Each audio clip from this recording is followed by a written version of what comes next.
everyone, it's Daniel Elwood and Robert Johnson, The Last Nighters. And The Last Nighters is part of the Launchpad Media, where they're always launching new ideas in your direction. Check it out at thelaunchpadmedia.com. That's my new thing. Right. The little rocket sound.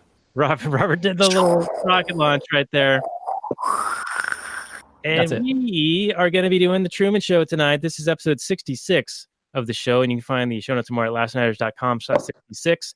Also, we're often slinging our Patreon, which you can find at lastnighters.com/Patreon and get pre-show and post-show content. However, I must say that as much as we appreciate your patronage, money isn't our motivating factor for this. I mean, it is a bit of a motivator. It's like a little bit of a, hey, people appreciate us, and we're going to do this, and people care enough, and so let's feel good about it. And that's great. But it's not like there's enough money to where it really makes a significant difference in our standard of living. So what I'm trying to say in a very ham-fisted way is that I might want to redirect some of the focus for supporters of the show into a direction of getting more earballs on the show. That would probably be more effective than, sending us more money, getting us more subscribers and more listens and getting more exposure to these ideas that we talk about on this Last Nighter show, I think would have more impact in the world, And so you can help us by giving us a subscription on the old YouTubes or on iTunes or your podcatcher of choice. Also, leaving us a review in iTunes would be very, very beneficial. I think we have like 14 or 15 reviews right now.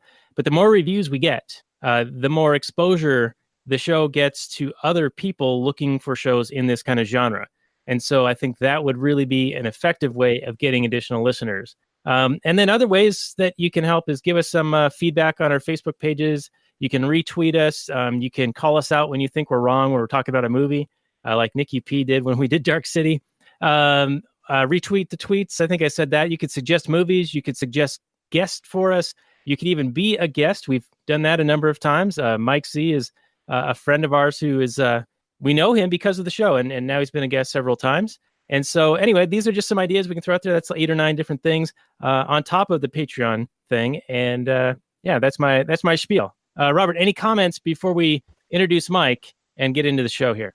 Yeah, when it comes to podcasts, exposure is never indecent. Thank you for your support and give us all the support and love that you can. If you believe in what we're talking about. If you don't believe what we're talking about, I don't know why you're listening, but Yeah, or challenge us. Tell us we're dumb. That's fine.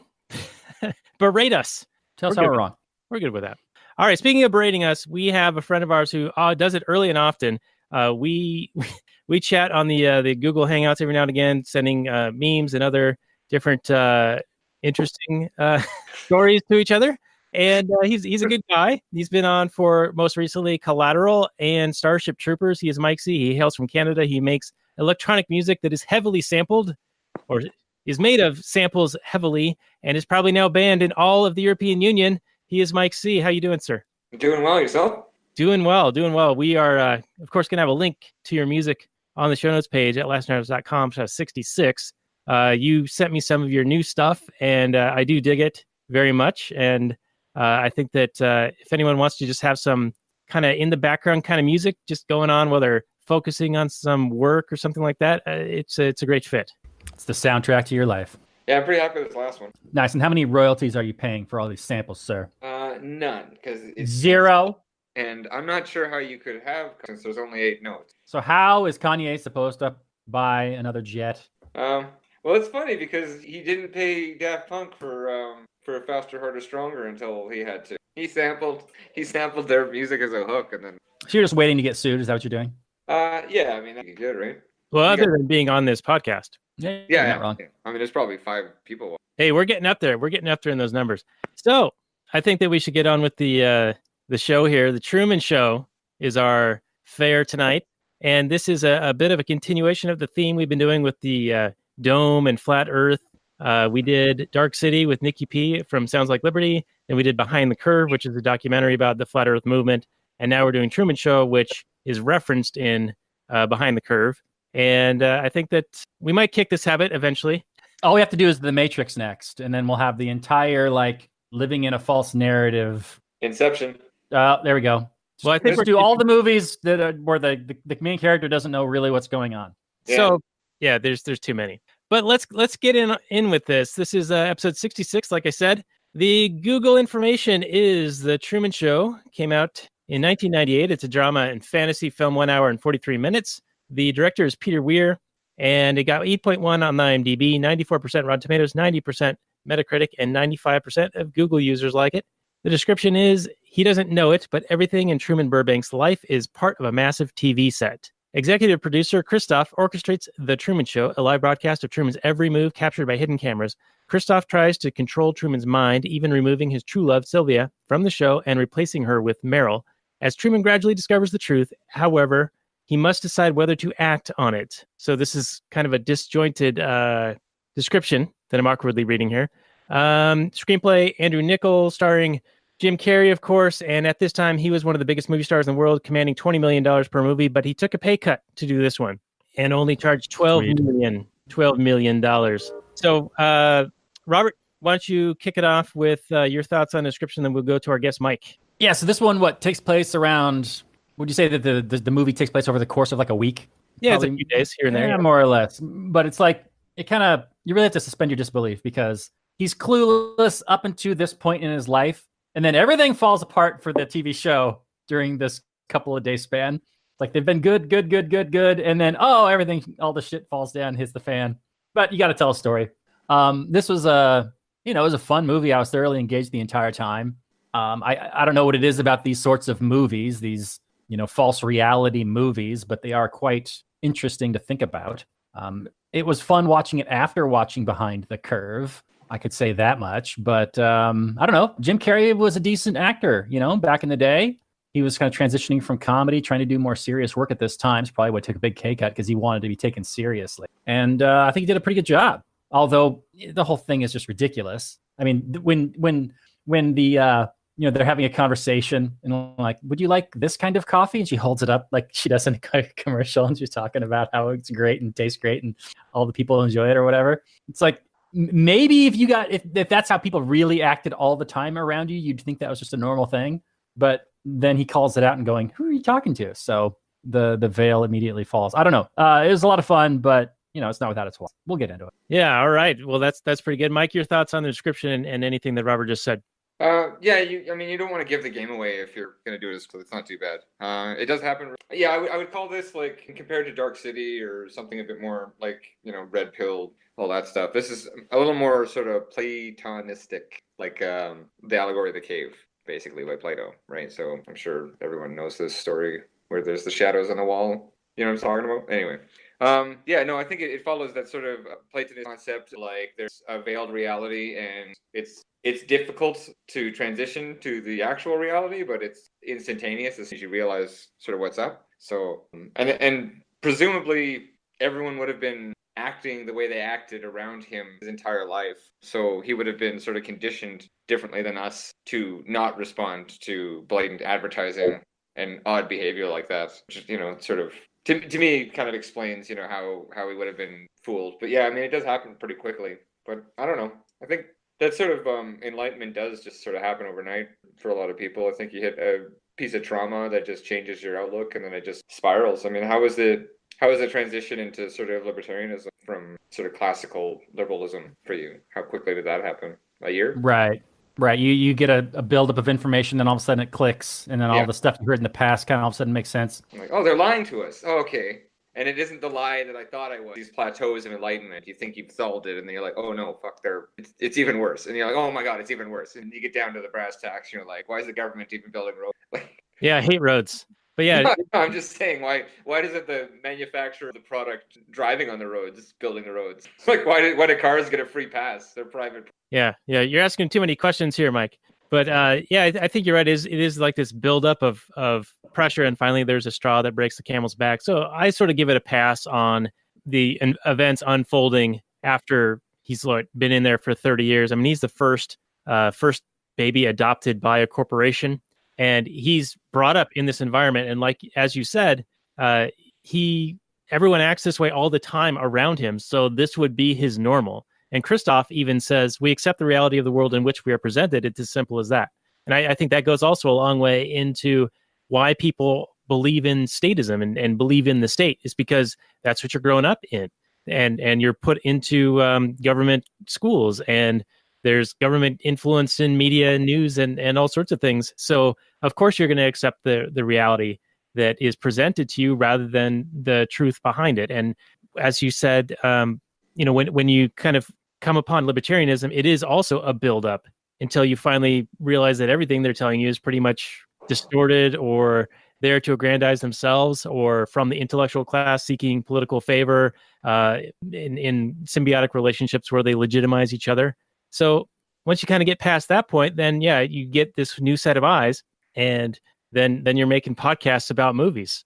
And then it's all downhill after that. But let's talk about, you briefly brought it up there, that Truman is adopted as a baby. He was an unwanted child, and he was the first baby adopted by a corporation. Somehow they made that legal or whatever in this world. Okay, fine. But even if you grant the idea that it's okay to take a baby and put him on this TV show and, basically create this entire world around him. And, Christoph thinks he himself as a moral actor. He thinks he's doing perfectly fine. He thinks the world he created for Truman is better than the actual world. But once Truman basically verbally mentions, the whole movie, all he wants to do is leave. He wants to go to Tahiti or whatever it is. He wants to go to see this other girl. And everybody painfully knows that. And yet they all conspire to, get him to change his mind, to make him feel guilty about wanting to leave, or, you don't have enough money, or, what are you going to do for a job? How are we going to support ourselves? I mean, on and on and on. And they know they're just lying to the guy. So even though they think they're just playing a role, I mean, I feel that not only is Christoph an immoral actor in this movie, but all the actors are. And I don't know if I want to push it all the way to the viewers, but the viewers are all painfully aware of this horrifically immoral situation, and they are actively supporting it by watching it. So I'm kind of throwing the viewers in with the whole bad people too. I think the only good actor is the girl that loves him and wants him to escape, and Truman. So everyone else is an enabler for this. Well, am I wrong?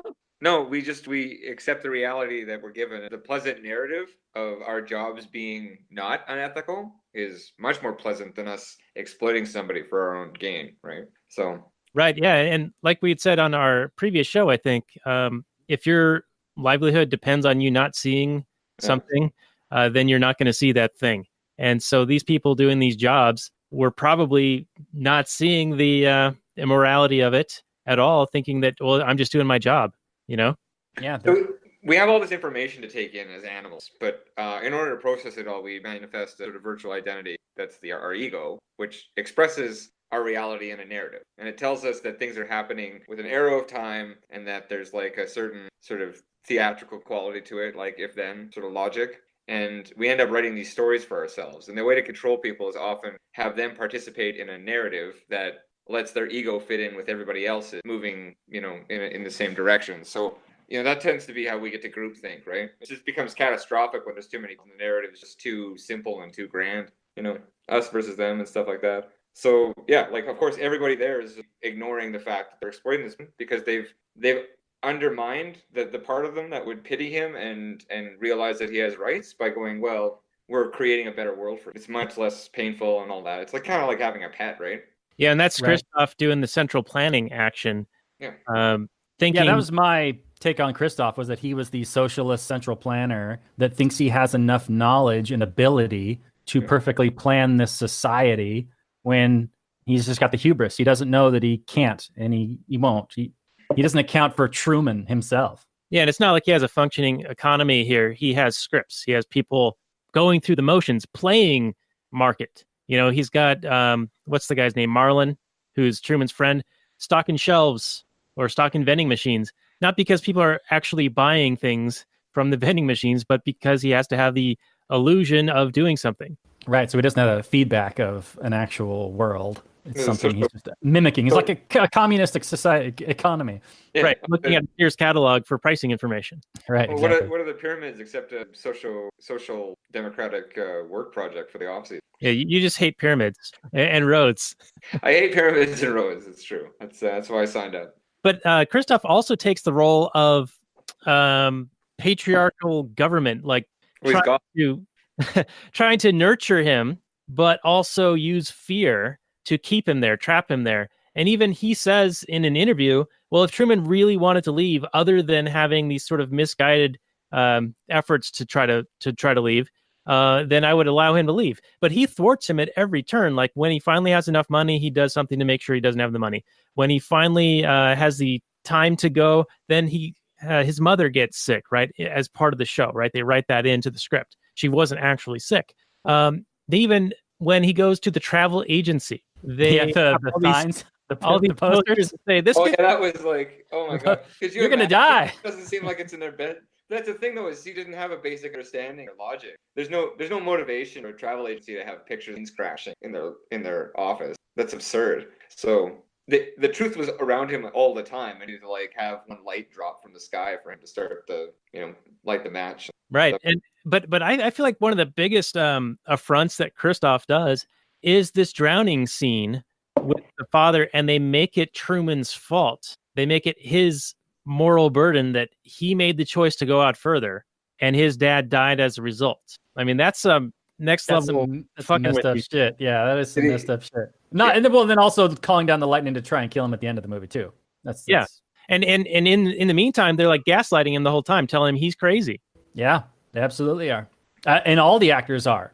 The guy with the beard that shows up every time Truman kind of tries to get wise. They're like, here, drink a couple beers, you'll forget about your troubles. Yeah, and so they're trying to trap him in his own mind, and it reminded me of when they train like circus elephants. At first, they'll tie them to something really heavy that they can't move, and then eventually they'll work their way to just having the leash on the leg of the elephant tied to like a beach chair or a simple reed, and so it's all in the elephant's mind. Well, if I'm tied to something, I can't move, and so what they're doing is they're locking Truman in within his own mind and his own guilt and his own fear, creating this phobia of water and travel. And they're bombarding him with fake news. Like even the radio station that he listens to and any of the TV commercials are all about how dangerous it is out there and how he needs to be safe and he needs to be careful. That's exactly what we have right now in our world. Yeah, I mean, you're not wrong. It's terrorism everywhere, and we deserve to have rights. Take your shoes off the. Yeah, and we're all going to die in 12 years because of global whatever direction it's headed right now. Bring it on. Yeah, no, it's but like I said, I mean, you're viewing it through the lens of like statism versus liberty, which is totally fair. I think there's a real sort of biblical reading of the show, like, or they borrow a lot from it.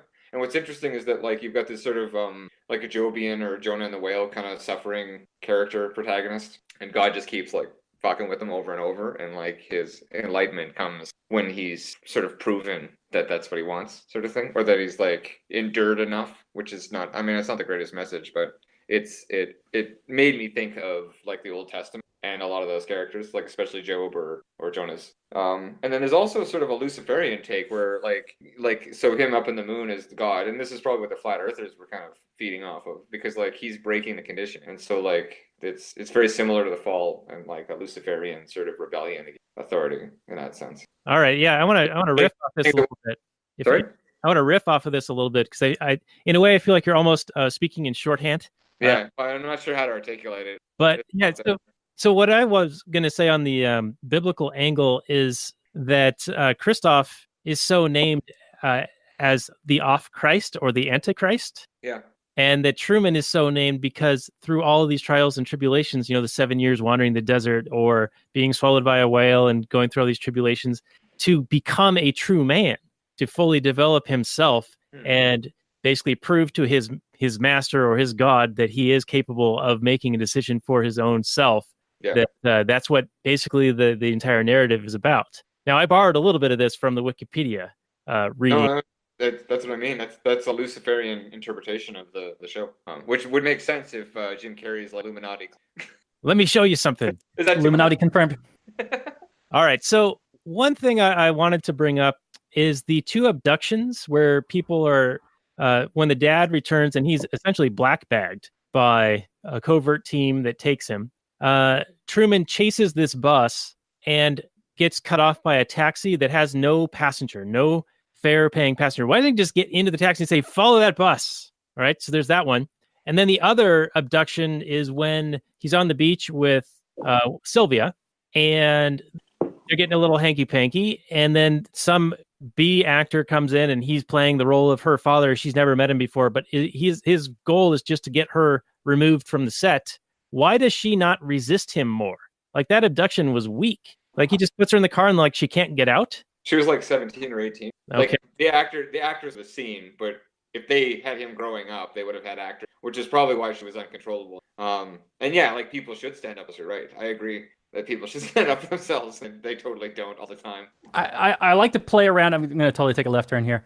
I like to think if this actual world could exist, and I wonder how easy it would be to get actors for this show. Because even though it's probably like the #1 show in the world, and they're probably making a fair amount of cash, even though they have to use product placement to make money, what you basically have to live with this guy in this false world. I mean, yeah, you get to go and have donut breaks in the little green rooms, and maybe like once a year you get to, like, quote, go on vacation somewhere and actually go home. But otherwise, you're basically trapped in this little fake world all the time. I don't know. It'd probably be good for your career, but I wouldn't want to do it for very long. Well, is this an indictment of capitalism and the system that we have by the commies in Hollywood, suddenly? Like, all our jobs and the world we've created, this perfect little utopia that's, a caricature of the 1950s that we're supposed to hate. But it's still everything's for sale in there, hence the product placement. And I think that's a quote that Peter Weir even described the Truman Show, like, as a concept when he was talking about making the movie, that the Truman Show is all about showing how everything is for sale. Everything has a price. Yeah, but I mean, like, our societies are, like, to his point though, like, they would be essentially joining this commune or this compound, this biosphere, and they'd be trapped in it. So they'd be like participating in the system superficially, the way we sort of do some bogus consumer choices and some bogus consumer interactions that are heavily regulated, and essentially it's all for naught because it's just going through the motions. So it's kind of like there's a bit of a commie kind of flavor to it, or an indictment of the system we have as being inherently false, which, I mean, that's what you're supposed to take, right? Is that, like, it's all a metaphor for our reality. Right. Truman's experience is our experience. I mean, ideally. And everyone else is in on it. And to Robert's point, they're also living it as well in a way, which, I mean, that's got to be a little bit bizarre to live so much of their life basically lying to this other guy. And there's thousands of them that are part of this entire world that's kind of built around Truman to facilitate this facade. And I mean, it in a way, it's prescient for, like, the Big Brother type shows and Survivor and all. Yeah, it really was. But I can't imagine how what it would have been like being Truman in the show. I mean, he doesn't know that he's being surveilled constantly, and in a way, I mean, we kind of all are now.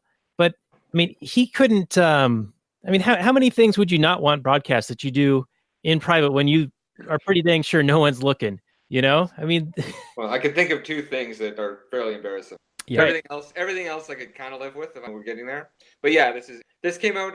The two movies come out in pairs. So Ed TV was sort of spiritual twin. Okay, yeah, I recall that. Like Volcano, and then there's Dante's Deep Impact, and there's Armageddon. They always come out, and there's one successful one and one sort of like crappy. And I think Ed TV did really well, actually, with Matthew McConaughey. But it's the same idea.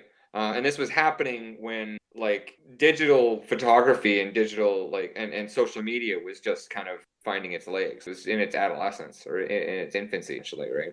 And so I remember thinking, well, a few years after that, so this is quite, like you said, it's a bit of a sooth predictive, but like, how is this going to affect people having cameras in our pockets and constantly like broadcasting what we ate for lunch and stuff to the world, and like just existing in this sort of virtual identity that we call, ego, that's not really us. Like, us as animals, completely different experience than us being watched and acting. So it's like, those actors are living the part, and Truman is like the ultimate actor in a way. Right, without even knowing it. And to the social media thing, you're often in social media, I think in general, you're presenting what you want to be seen as at that moment. And it's not necessarily who you really are, but in a way, because you get to have that outlet. And if you do it repetitively enough, and there's also like some endorphin like kickers, and that's how they develop these things to try to like get you to keep scrolling or keep liking or keep getting this positive feedback. But I think it does change the person and their personality as a result. Yeah, because we're constructing what we want rather than what is. Right, and you're presenting your ideal self. You're getting to pick and choose different moments and different shots. Whereas Truman, it was the whole package, the warts and all. Like, people don't take shits on television, right? It's a terrible experience for, well, I mean, it's not terrible, but like, it's not something that wants to be shared with anyone. But they like, do it's in probably film. like the only thing remaining that people don't tell other people. Well, it is depicted in film, like Pulp Fiction and Friday. Yeah. And it's rare. Effect. Yeah. And it's first, shock value most of the time. Oh yeah. Or a power move, like when the drug dealer does it in what is that? The Wire. Yeah, Tarantino loves his bathroom. Like, awful things happen just after bathroom. That's I mean, that's like filmmaking 101. I think is just like symbolism. Okay. Moving on. All right, moving on. So back to Christoph being the central planner / antichrist / benevolent master. Well, it's weird because he's God, though. That values his own privacy and nobody else's. Yeah, I noticed that in the interview. He says that he jealously guards his own privacy. Yeah. Meanwhile, hypocrite much. But I mean, that's a metaphor for government, right? Like they promised. I remember when Obama was running, he promised to have the most transparent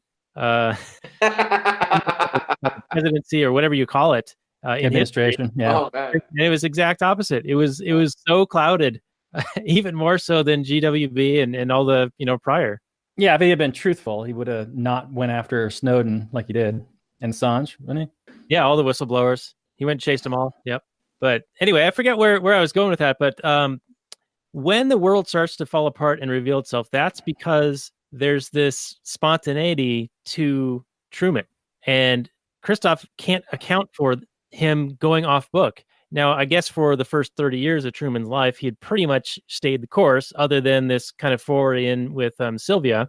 But other than that, it seems as if he had been relatively predictable. But it's only during this kind of ultimate week of where the dam finally breaks that Truman really kind of spreads his wings, and it's hard to manage. And Christoph can't see ahead of where he's going. And so there's that one moment where he's trying to get in this elevator and he sees the false kind of behind the set. People are back there having bagels or whatever. Did I say that right? I know you guys say it differently in Canada, Mike. There's like two ends of the country. I mean, you're on the West Coast. I can neither confirm nor deny that. Well, the SoundCloud gives me IP information for viewership. Yeah, bagels. But so when his wife Meryl, who's in on this and is gaslighting him, basically saying that he's crazy, she says, "Well, there was this horrible accident, and so I need to go to the hospital right away. This elevator accident. All these people are injured, and it's because of those non-union workers, those monsters." Oh yeah. Yep. This is what I'm saying. There's like a real, because Christoph represents both God and the Antichrist and government.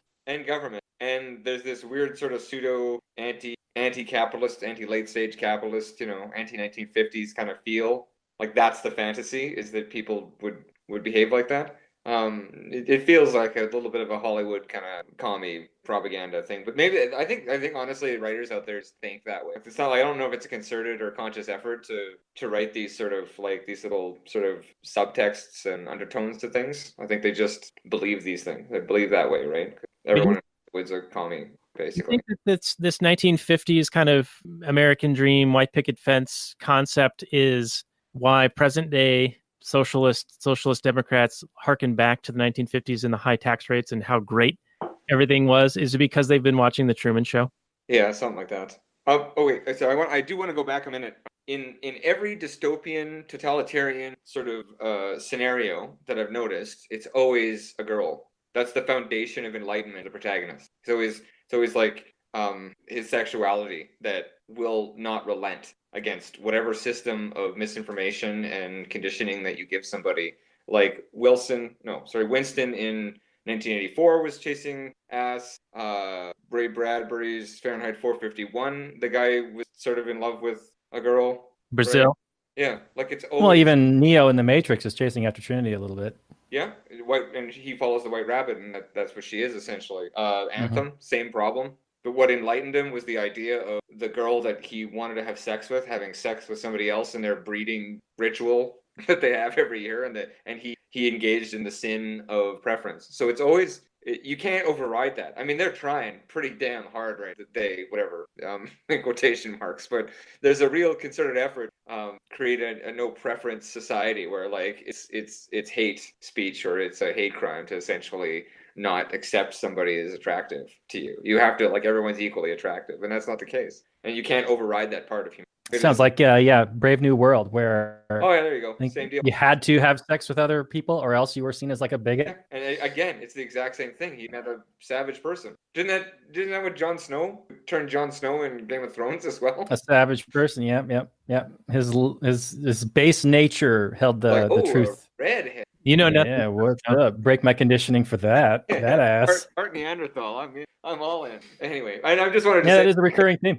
There's something that sort of lights the fuse, but the powder keg that is revelation, enlightenment is our sexuality, and I think the writers that are effective when they're trying to tell a story realize that it's at the foundation of the story. So of course it was a girl. Yeah, and he had that fire for her for what, like 12, 13, 14 years. I mean, it was a high school thing. He was like 30, right, in this movie. Yeah, 30. Yeah, like 12 years or so. Yeah.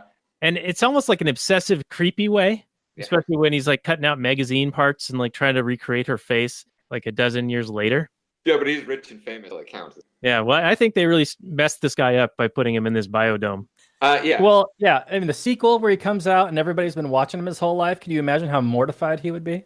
Yeah, super creepy. Do we want to talk about the rights of a child versus the rights of an adult? Yeah.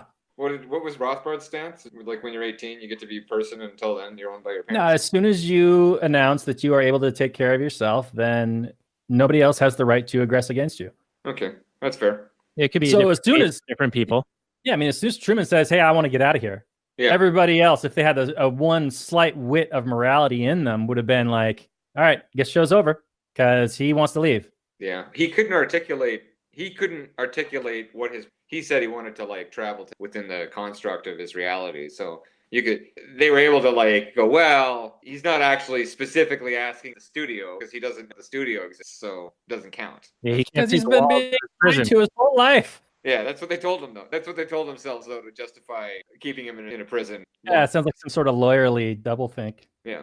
Yeah, you know, another interesting thing, and this goes back to the flat Earth a little bit, is when he's describing to Marlon where he wants to go to Fiji, he shows him on a golf ball and says it's as far as you can go from here before you start coming back. So it's like the exact opposite of a globe.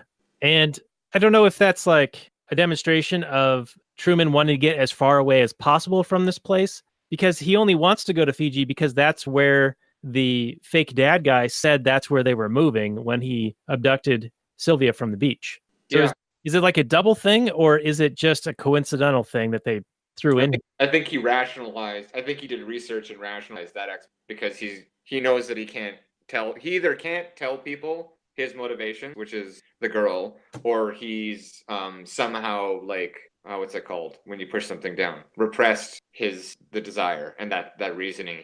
He's created another reality for himself to be able to interact. Like I think a lot of people, that's kind of a mechanism. They invent another like language to be able to use with other people so that they don't betray their motivations and get found out. And I think I see what you're saying. This is almost like a sales process, right? Where people will make an emotional decision initially, and they'll have decided based on that emotion whether they're going to buy this thing or not. And then after they've made that decision, then they will look to the facts and other like more concrete information to then justify that their emotional decision was the correct one they wanted to make. Yeah. Or like sometimes I'm having an argument with my girlfriend, and it really has nothing to do with me, but able to come up with some pretty convincing arguments as to why her emotions are a product of my behavior and not some sort of static sine curve. You could edit that out, maybe. I don't know. No, leave it in. It's good. Yeah, we got Mike opening up here on the show. Look at that. Finding out that he's a human being after all. That transcends every relationship I've had. It's funny to say. But people do. They have feelings, and then they rationalize their feelings. And I think in school, that's kind of the only thing people learn is like rationalify emotional responses to things. Like that's essentially what it is, right? School is putting you into uncomfortable emotional situations and then propagandizing you while you're in this vulnerable state. Yeah, it's quite terrible. I call it the asshole factor. It's all very Pink Floyd of you. Yeah, Yeah, no, it's like, oh, let's take kids away from their parents during formative psychological development, and put them like give them one matriarch for 30 kids, right? So they're like their mother, teacher, and there's like 30 kids for the person they want attention from. They'll be wanting attention for the rest of their lives. They'll be like conditioned to be attention. And right. It's a scarce resource in that environment. Say what? It's a scarce resource in that environment. Yeah. There's a shortage because there's no price mechanism. Yeah. And it's just like you should be bonding with your parents because they hold, it's like you meet a lot of people that are this unconditional love that was like that they were deprived of when they were growing up. It's because we take children away from their parents and put them in these forced labor day prisons. Yeah, no, I'm not a fan. Everyone I know is going into education because it's a steady income in a collapsing economy. We had an election to be fun. Yeah, you think Trudeau's going to stick around? No, I meant the provincial one. Oh. It's like we voted in the kind of a pseudo-socialist party, but as a protest, but then they took the vote as like a mandate for their actual policy. As per usual. Shocking. Yeah. So they've been doing their best to completely cripple the economy. That's how they do.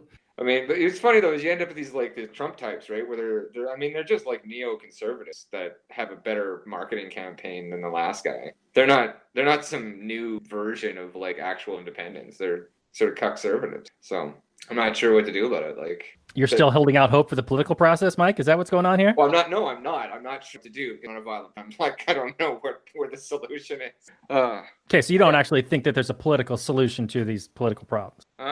I think there's an engine to problems. There's rarely political solutions to problems. Politics is the problem, not the solution. Like, okay. I mean, I'm all for diplomacy. Maybe diplomacy is the solution to politics, but politics is a product of corrupt people having power. Because the very guys that should have in charge are too busy doing their own. And that's why even rise to the top. Yeah, so it's a lead by example. Yeah, it's like as you get back to Truman, right? Because it's a Platonistic character or a Christ character or a Luciferian, depending on how you want to read it. But it's like we've always had this story of like a perfect person like, leads by example. Follow that example. That's why we make movies. So, but like Truman's not a political leader. He's a really great story. So you should like watch his example and enlighten yourself. But he's not asking you to give him tax money so that he can like do things, pay for somebody else's thing or something you don't necessarily agree with. I don't know. That's kind of the difference to me between narrative and politics, even though one is sort of an extension of the other or a means of controlling a constituency. Am I rambling? Just a bit, but I think it mostly is coherent, so that's good. 80% coherent. I like it. Thank you. Yeah. So, I mean, the Truman Show itself, wouldn't it be a rather boring watch, don't you think? Other than this like split, this 1 week where he starts to like fracture away from the environment that's been built around him. Yeah. Everything else has been pretty humdrum and boring to watch. Well, they don't cut away from him while he's sleeping. No. They just watch him while he's sleeping for 8 hours. Okay, but you would think that watching people wouldn't be appealing to money or to people to such an extent that you can make a career out of eating food on YouTube? Okay, but to be fair, they are taking it to extremes when they're doing that. No, that's fair. That's fair. Like the Nathan hot dog eating contest? Pretty much. They're just like they order enough food for like 10 people and they eat it all themselves. Oh, so like at the Great Outdoors, John Candy has to eat the steak and he has gristle and bones still on the plate and like, no, you got to eat all of it. See, you were entertained by that. Great. There's a whole genre of YouTube videos just like that. Yeah, and I suppose, I mean, the Seinfeld show is a show about nothing. So they made seasons of that. Plot structure, right? To his point, he's right, but at the same time, it's like a fireplace, I guess. It's a ASMR kind of situation where people are they want white noise, right? But my problem with it would be you never know when the drama bits are going to come in, so when you'd be watching and watching and watching, and you'd get bored, and then finally something exciting happens, and then there'd be a big, like Hitchcock said, I think drama is just like real life, but with all the dull bits cut out. Yeah. This you wouldn't have the dull bits cut out. I mean, I imagine Christoph would be shoving in as much drama as he could realistically put in, but you'd still have that problem of, well, he's going to go to the bathroom and, well, he's going to, be quiet for a half an hour. I mean, can't imagine that's super scintillating. I think it's speaking to our desire to like lead or given an example or like, I mean, why do we have pets? We don't need dogs anymore to like protect us. So we have them to watch and take care of and sort of feel empowered by that process. So, it's a godlike watching in a sense. It's probably one of the appeals, and then the other is just kind of a sense of white noise. Whereas the attachment, I think, yeah. Since they watched him grow up as a little kid, you probably grew up with him or whatever, and you want to see what happens to him. I imagine like a recap show would be a more popular show where you just kind of get the highlights of the day. Yeah, there would be the two sets of people. There would be the people that watch it when the Sunday night talk whatever for 3 hours, and there'd be people like the patrons of that bar, right, and the workers in that bar. So they were like, they had the Truman Show on 4 hours at 7 to 8, right? Right. Oh, but they also referred to having like greatest hits, like yes, tapes. So there would be two markets for that, right? And so the greatest hit show would be much easier. But you think that, like, I mean, what's odd about this? They didn't subscription-based streaming, because that would be the obvious way to make money. Consume that kind of content. Yeah. Let's talk about, because I always like to bring it back to reality. If this show could actually exist in reality, it seems to me that Truman exists in a world full of NPCs. So, and NPCs kind of reveal themselves by not having a whole lot to talk about. So, I mean, you can imagine every extra on that show not really knowing everything that happens to their character, but having a short little brief thing. So if he ever does engage them in conversation, they could talk a little bit. But I think Truman could really expose them by talking to him repeatedly, and like asking them different questions. Yeah, there was a couple cases where he's like, "What about this? What about this anomaly? Can you deal with this? Can I, if I go around in a circle and I go back on this road, right?" So right. It's testing the system for sure. Right. So I'm assuming you'd want a very good improvisational actor, and then you would give him a daily briefing. The whole town full of them, just in case he wants to talk to the guy walking his dog, or they would have to produce a newspaper for the town every day. That would be a working economy in a sense, right? Like you would need to have 12 people read a newspaper every day in case he decided to read the newspaper. Yeah. They did have some newspaper headlines that were relevant to the prior day's events in the movie. But it's like, what if he wants to read the article? It can't just be gibberish. It has to be actual words, which you need to hire. I mean, they just fired a bunch of HuffPo guys, right? So that'd be easy to get them, but you'd still have to newspaper every day. Plus a real working radio station. I mean, they had all kinds of stuff going on that they would have to try and get this illusion going. Plus working TV station, probably. What's odd is that they gave him so much freedom, because if you had a baby, he could have a 10-foot square room. Like, you don't have to give him any freedom. You can keep him, you can just observe him in a prison. That would be his reality. He wouldn't know any different. You can give him any history you want, which school's for, right? So you can tell him that, like, the world exists in these rooms and we're spiritual creatures that manifested out of magma. Like, you can say whatever you wanted. Yeah, hopefully the viewers would object to that immorality, though, because there is a certain amount of objections for like scientific experiments on humans. We give the animals we put into zoos like a bit of foliage that they're used to, and we're like, it's pretty much the same. Yeah, good enough. This isn't immoral. But they built this idealized utopia, American dream kind of set for him, right? And in the Matrix, this would have been the version where entire crops failed. Yes, entire crops were lost because this was too perfect. People rejected it. Oh yeah. Yeah, and Robert, you sent me a Sim City like video on YouTube of a guy who tried to use different types of government policy and saw how his envisioned society worked out. Which version? Did you actually watch it? I watched a bit of it. Yes. Yeah. So it's this guy who doesn't seem to know a whole lot about like anarchy or whatever, but there's a game where it's a SimCity simulator game. Basically, like you're playing a SimCity, modern SimCity version game. But in the game, you get to pick, how much government intervention for each policy. So do you want, drugs? None at all. No government issue at all. Figure it out. Airlines? There's even you can even get to pick like which versions of economic advisors you want or policies to follow. So you can pick Austrian or Keynesian, which is pretty cool. But anyway, he kept going for like anarchy, like no rules. And he was like, these people should be eating and killing themselves and like killing each other and roaming bands of like jeeps and like with machine guns on the back and stuff. But instead, it was this thriving city where they had so much money and wealth and everybody was rich. It was kind of funny. I remember there was a version, I think SimCity 2000 I played, or maybe no, it was Sims 4. It had very deep economic functions in the game. So like if you didn't set up any schools and there was enough wealth, they would make their own academies. Nice. So like you would be given basically an award for those games, and then you would be allowed to place an academy, which it had an education sort of circle that enriched a certain area, if that makes sense. So that sort of thing, like if there was enough there was enough farmland within proximity to a certain density of residents, you would be allowed to have like a farmer's market and stuff, and that would supplement. That would be, you know, a health raise in an area, sort of thing. So it's interesting that like those are very interesting. Like I love cities. It's quite fascist to be able to just like make your own city exactly how you want. You're like, I'm banning pets and drugs. If you litter, you go to jail. Like, you know. Well, yeah, I mean, there's still elements of the game that are completely fascistic, like the fact that the fact that you're building and you're choosing where things go and tearing things down at will and whatever. It's completely not anarchy, but it's as close to that as you can get in like a game where you actually have to control things. And games aren't reality, right? So like I'm totally fine with when you start grabbing people, buying babies at birth and putting them in simulators where they're forced to stay inside of it past their enlightenment, then we have some moral issues.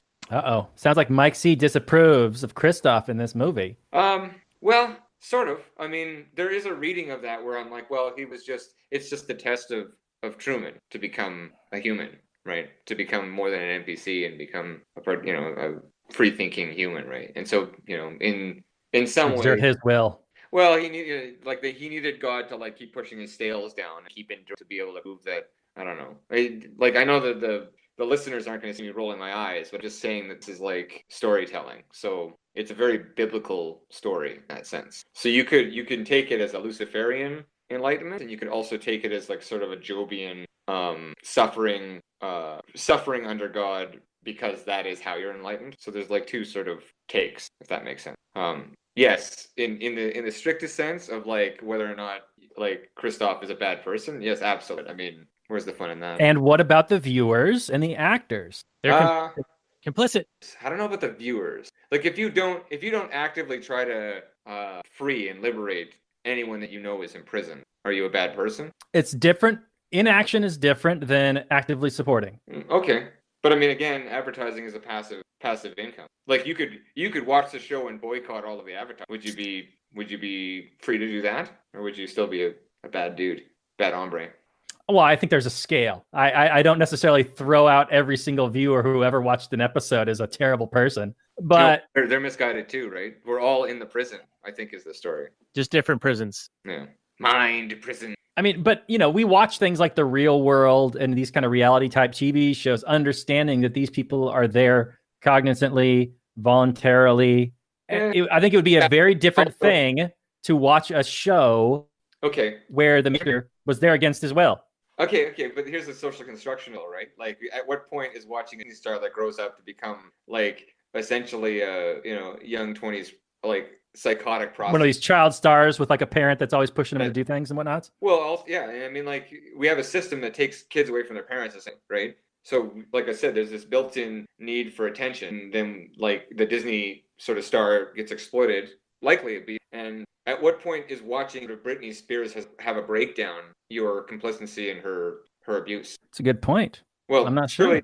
Surely child acting is child labor, and we have laws against child labor. Illegitimate laws against child labor. No, but the standard isn't the same. Right? I'm just saying there's a double. So we seem to ignore our own ethics because it's pleasant to have people sing music to us, and it's fun to watch them have breakdowns when we can convince ourselves that we didn't contribute to that person's just nuts and kind of an asshole. And fuck them, because like they got lots of money anyway. Yeah, can you imagine how screwed up Truman would be when he walks out that door and is encountering the real world? Well, there'd be like 100,000 people waiting, just cheering. You'd get mobbed everywhere he went. Yeah, I think that would be a pretty big problem. And he'd be completely broke. I mean, he never got paid. He'd have his choice of cults, though. Oh, yeah. Like people would take him in, no problem. For like the love of my life, I would have. You wouldn't settle? You'd have a harem? I would have the 10,000 like waiting at the door when I got out. Nice. The Mike C choice. I like it. That's a character. That's not.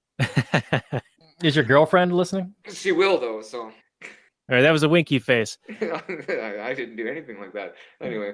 All right. Well, hey guys, we're probably towards the end of the recording time here, so we should probably get into some final summaries and reviews, unless anyone has any last notes they want to bring up before we wind it down.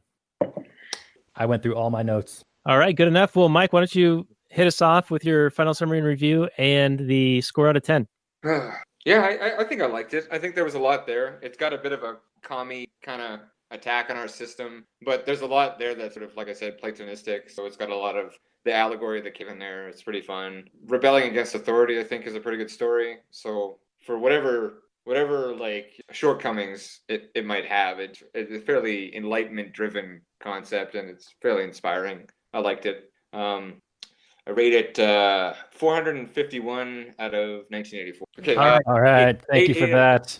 We have to work out whatever that translates into. 10. Half, or no, it'd be less. So I'm going to say 8, 7, 7. It's not that great, but it is a good. I think it's worth watching.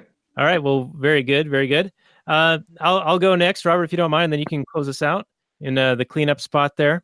So the biggest thing for me in this one is the concept of this benevolent provider, master planner, central planner, trying to create an environment, a utopian environment, in this centrally planned way that just would not work in real life. And I think we touched on that a little bit earlier on. Essentially, he's using fear and media to control his subject. And he doesn't account for the spontaneity and the human action that results from people making individual choices, and that always yields better results. Well, and like Christoph, who deludes Truman, the government indoctrinates, propagandizes, and infantilizes us into compliancy, servitude. Yes. I was just going to quote Christoph's line here where he says, "There's no more truth out there than here in this world I created for you. The same lies, the same deceit.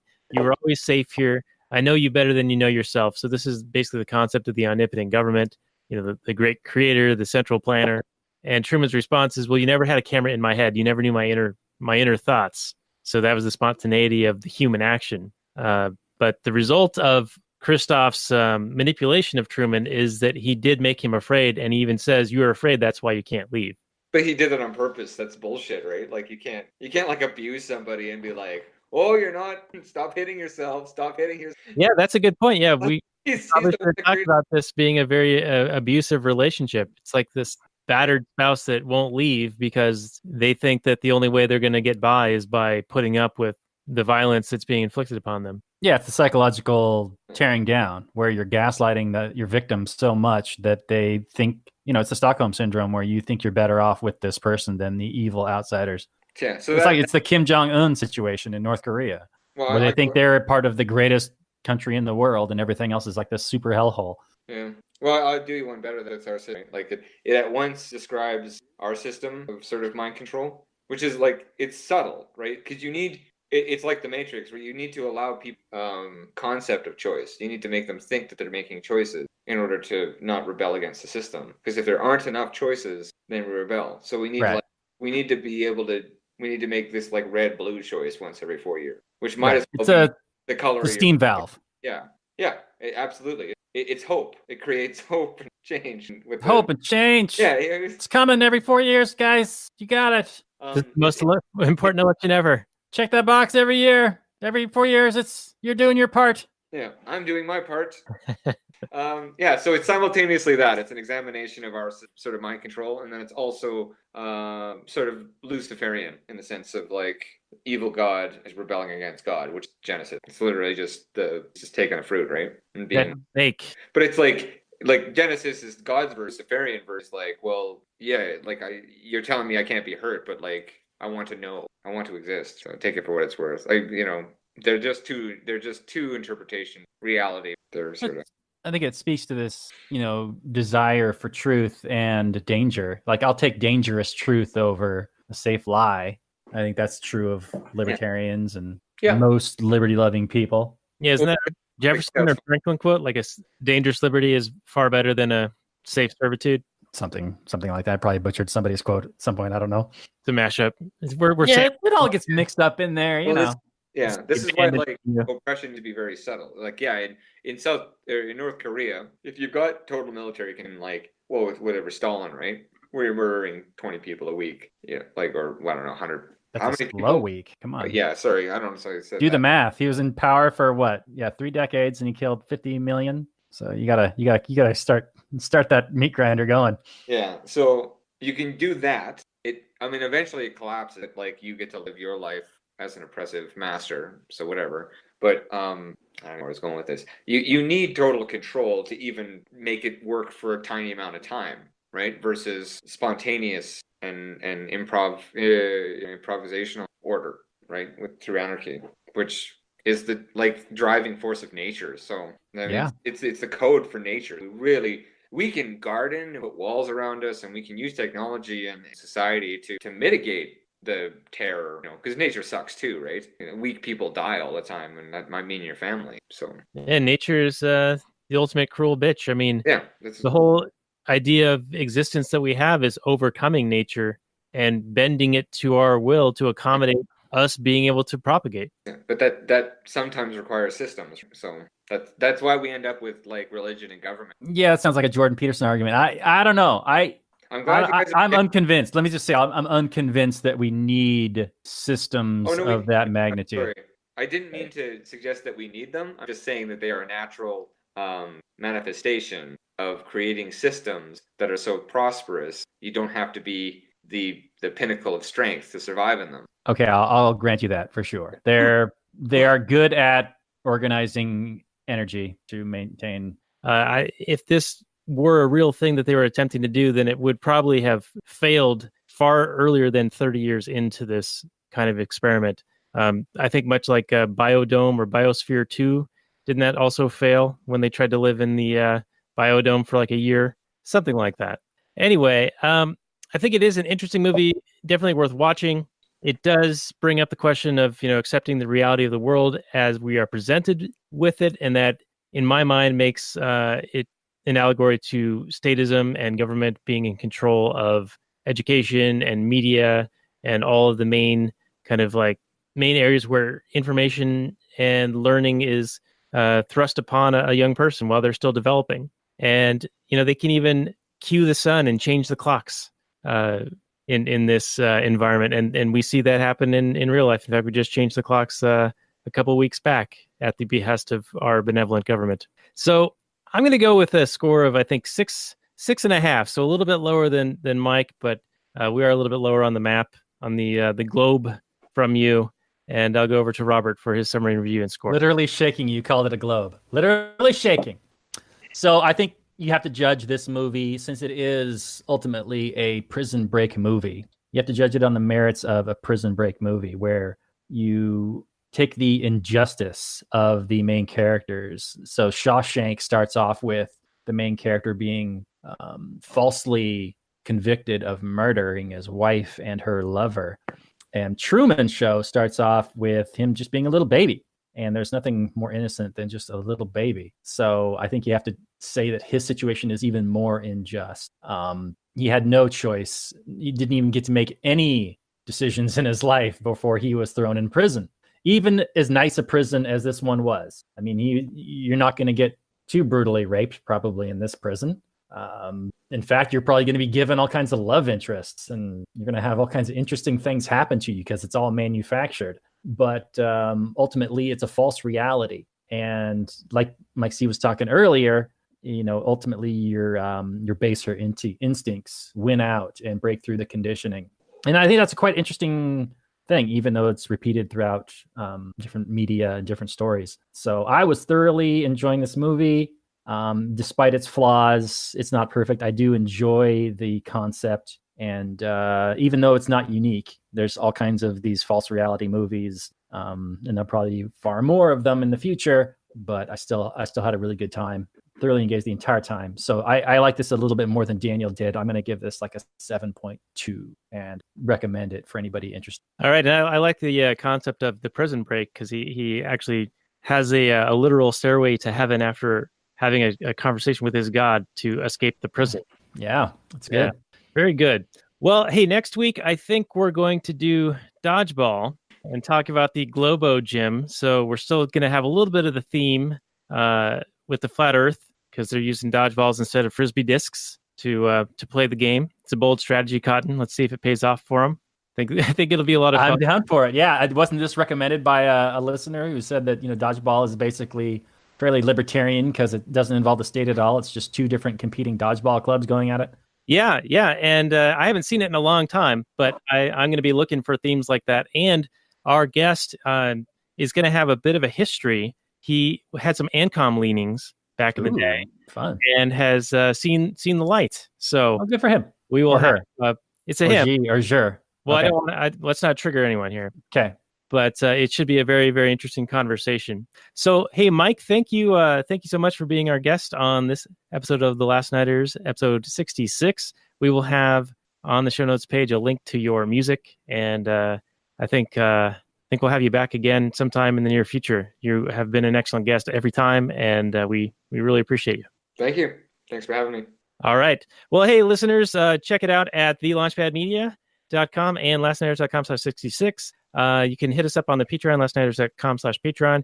But as we said at the open, one of the biggest things you can do to make a change in the world that you want to see is give us a review and a rating on iTunes. Subscribe to us there. We're also on YouTube, and that can help get us some more earballs and get some of this messaging out into the world. So we appreciate you guys, and we'll see you next week with Dodgeball. In case I don't see you, good afternoon, good evening, and good night.